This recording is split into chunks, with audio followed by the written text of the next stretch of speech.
There's something uniquely terrifying about winter. When darkness falls early and snow begins to blanket the world in white, nature transforms into something both beautiful and deadly. The cold doesn't negotiate, doesn't show mercy, doesn't care about your plans or your hopes or your will to survive. It simply exists, patient and relentless, waiting for you to make that one fatal mistake. Before we dive in, drop a comment and let us know where you're watching from. We'd love to hear from you. Be sure to like the video, subscribe, turn on the notification bell, and share it with someone who'd love it too. Tonight, I'm going to share with you 3 true stories that unfolded in some of the coldest, most unforgiving environments on Earth. These aren't urban legends whispered around campfires or creepypasta born from the depths of the internet. These are documented historical events, backed by police reports, rescue records, survivor testimonies, and in some cases, the frozen bodies of those who didn't make it out alive. Each of these stories involves people who ventured into the snow, into the mountains, into the brutal embrace of winter, and faced horrors that would change them forever or claim their lives in ways that still defy complete explanation. Our first story takes us to the northern Ural Mountains of Russia in 1959, to a tragedy so bizarre and unexplained that it remains one of the greatest unsolved mysteries in modern history. It's a case that has everything: experienced hikers, brutal conditions, unexplained injuries, and evidence that simply doesn't add up. This is the story of the Dyatlov Pass incident.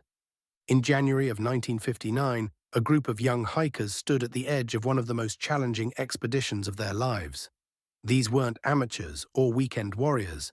They were students and graduates from the Ural Polytechnic Institute, all of them experienced in winter trekking, all of them holders of at least a Grade 2 certification in hiking, which meant they'd already conquered difficult routes in harsh conditions. They were the best of the best, young and strong and confident in their abilities. Their leader was 23-year-old Igor Dyatlov, an engineering student known for his meticulous planning and level-headed decision-making. Dyatlov had organized this expedition months in advance, carefully selecting each member of the team based on their experience and stamina. The route he'd chosen was classified as a Category 3 difficulty, the highest level, a designation reserved for only the most challenging treks in the Soviet Union. This wasn't a journey for the faint of heart. The group consisted of 8 men and 2 women, ranging in age from 20 to 37. There was Yuri Doroshenko and Yuri Krivonishenko, both strong and experienced hikers. Zinaida Kolmogorova and Lyudmila Dubinina were the 2 women, both tough and determined, having proven themselves on previous expeditions. Rustem Slobodin, Nikolai Thibault-Brignol, Alexander Kolevatov, and Semyon Zolotaryov rounded out the group. Zolotaryov was the oldest at 37, a World War II veteran with extensive mountain experience. Originally, there was an 11th member, Yuri Yudin. But 5 days into the journey, Yudin was forced to turn back due to severe pain from sciatica. This decision, this twist of fate, would save his life. He would be the only member of the original group to make it out of the mountains alive, haunted for the rest of his days by the loss of his friends and the mystery of what happened to them. On January 23rd, the group received their route book and began preparations for their trek toward Otorten Mountain. By January 27th, they had officially set out into the wilderness, a peak whose name translates to "don't go there" in the language of the indigenous Mansi people. The Mansi had their own name for the area where the tragedy would unfold, Kholat Syakhl, which means dead mountain. These weren't coincidental names. They were warnings, passed down through generations, speaking to dangers that the modern hikers either didn't know about or chose to ignore. On January 31st, they cached some of their food and equipment in a wooded area, planning to pick it up on the return journey. This was standard procedure, a way to lighten their loads for the most difficult part of the trek. The next day, February 1st, they set out to cross a high mountain pass. Based on what we know from their journals and the evidence found later, the plan appears to have been to make it over the pass and set up camp on the other side in a forested area that would offer shelter from the wind. But the weather had other plans. A snowstorm rolled in, reducing visibility to almost nothing. From what investigators could piece together, the group became disoriented, veering west instead of continuing their intended route. When they realized their mistake, they faced a choice: descend more than a mile back down to reach the forest, losing all the altitude they'd gained, or set up camp right there on the exposed slope of the mountain. Igor Dyatlov made a decision that would haunt investigators for decades. He decided to camp on the slope. Maybe he didn't want to lose the altitude. Maybe the conditions were too dangerous to descend safely in the blizzard. Maybe he thought they'd be fine for one night. We'll never know his reasoning because Igor Dyatlov would never speak again. On February 2nd, the group was expected to send a telegram from the village of Vijay to confirm they'd completed their route. The telegram never came. At first, no one was particularly worried. It was common for groups to take a few extra days, and Dyatlov had mentioned they might be delayed. But as days turned into a week, and a week turned into two, concern grew into alarm. On February 20th, a search and rescue operation was launched. Volunteers, police, military personnel, and even planes were deployed to find the missing hikers. The searchers followed the group's known route, finding the cached supplies and following the trail further up the mountain.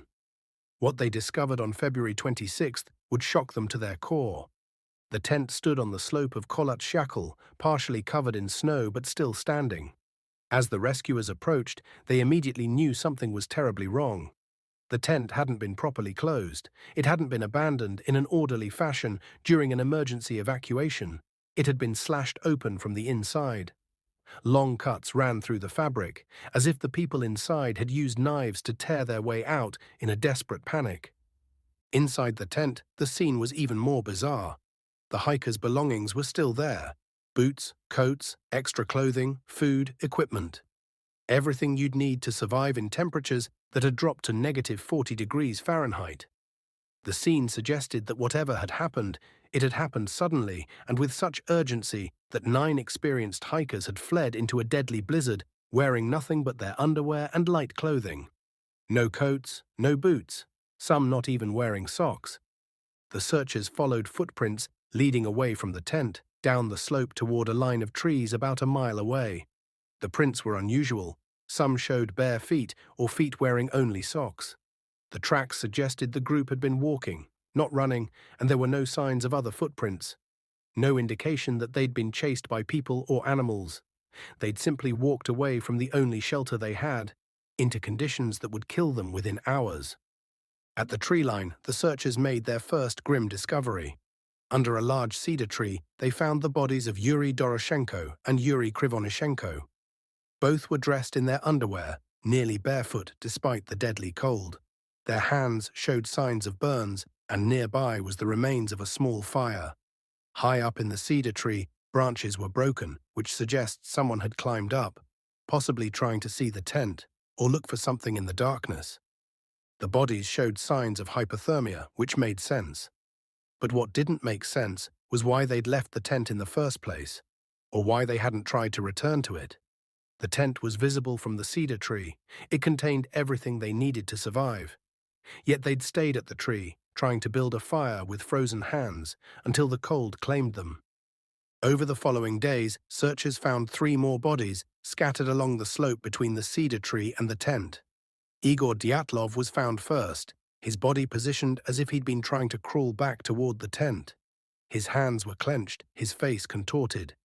Not far away, they found Zinaida Kolmogorova, also appearing to have been attempting to return to the tent. Then Rustem Slobodin, who had a small fracture in his skull, though this injury was considered minor by the medical examiner and not the cause of death. All 3 had died from hypothermia, their bodies slowly shutting down as the brutal cold seeped into their cores.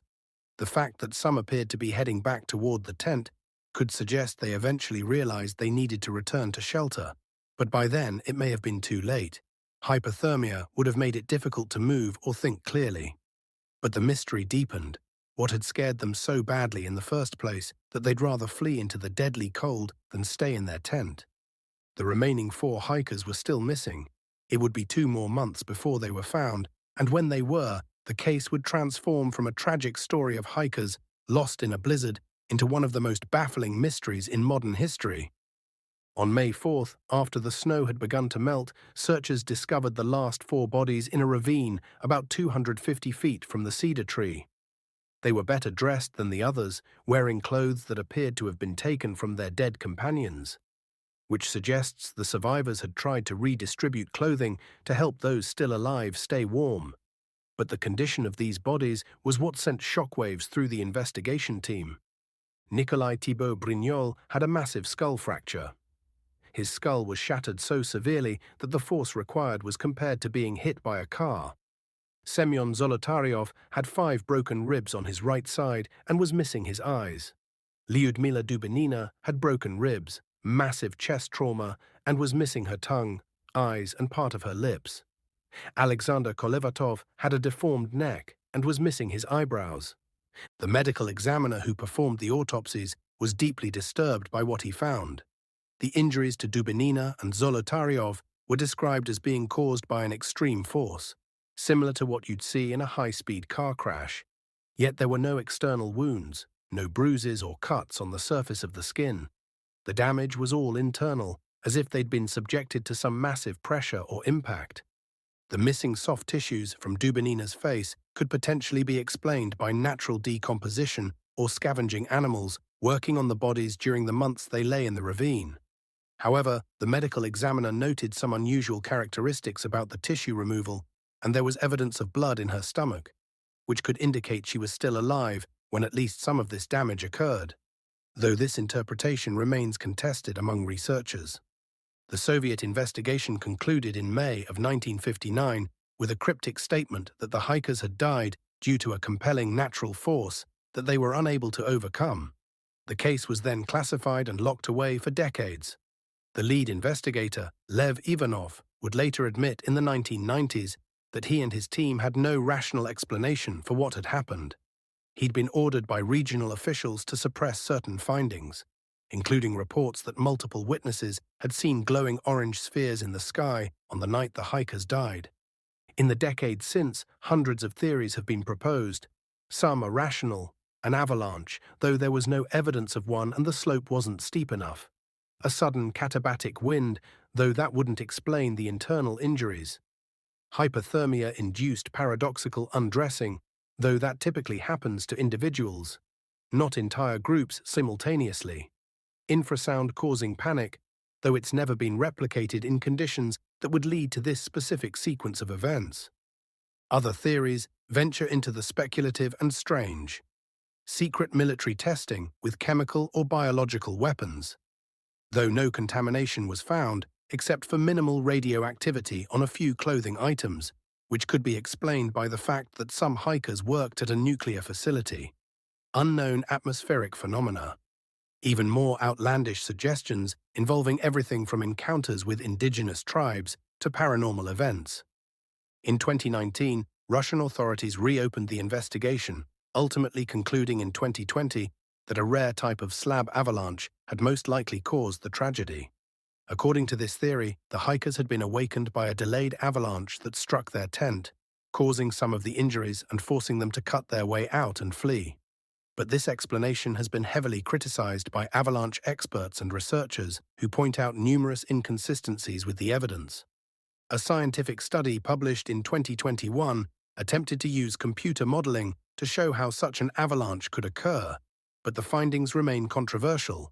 Critics note that the theory doesn't explain the missing tongue, the pattern of the injuries, the lack of avalanche debris, or why the hikers didn't return to the tent once the supposed danger had passed. The Dyatlov Pass incident remains unsolved to this day. 9 experienced hikers went into the mountains and died under circumstances that have never been adequately explained. Their tent was cut open from the inside. They fled in their underwear into deadly cold. Some died from hypothermia, others suffered injuries that defy easy explanation. And no one knows why. The pass where they died is now named in their honor, Dyatlov Pass. A memorial stands near the site, visited by hikers and curiosity seekers who want to pay their respects and perhaps catch a glimpse of whatever mystery still lingers on that mountain. The native Mansi people's warning echoes across the years. Don't go there, Dead Mountain. Names given long before 1959, as if the land itself knew what it was capable of. What happened on that mountain in February of 1959? What force compelled 9 experienced hikers to tear through their tent and run into the freezing night? What caused injuries so severe they were compared to car crashes, yet left no external marks? Was it natural? Was it man-made? Or was it something we still don't have the knowledge to understand? These are questions that may never be answered. But the 9 hikers who died on Kholat Syakhl deserve to be remembered not for the mystery of their deaths, but for the courage it took to pursue